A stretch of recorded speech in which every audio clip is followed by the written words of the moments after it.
দর্শক, আজকে যাচ্ছি খুলনা রেল স্টেশনের পিছনে জাবেদের হোটেলে। দর্শক, আছি খুলনা রেল স্টেশনের পিছনে জাবেদের হোটেল। এটা খুলনার ভিতরে বেশ বিখ্যাত একটা হোটেল। চলুন দেখি ভিতরে কেমন কি অবস্থা। দর্শক, দেখতে পাচ্ছেন ঢুকতেই চমৎকার একটা সাইনবোর্ড।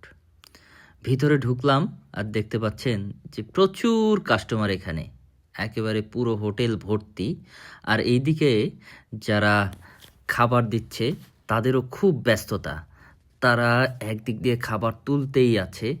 দেখতে পাচ্ছেন গরুর মাংস, তারা গরুর মাংস তুলছে। জাভেদ মিয়া, কতদিন ধরে হোটেল? হ্যাঁ, 21 বছর এই জায়গায়। না, ওই জায়গা খালি স্থান চেঞ্জ করছেন? না, ওই ঘর দরজা ভাঙিয়ে সব একটু নিয়ে গেল। চলে তো খুব প্রচুর। আমার নামে বহু চলে, তাই? আমি তো কেউ করে থাকে। আচ্ছা। জাভেদ মিয়ার সাথে কথা বলতে বলতে আমাদের খাবার চলে আসছে, ভাত আর কচু শাক ভাজি। এর ভিতরে চলে আসলো বড় বড় দুইটা নলি। আসলে নলিগুলো খুব সুস্বাদু ছিল, দেখতেও চমৎকার। দেখুন কি চমৎকার নলি।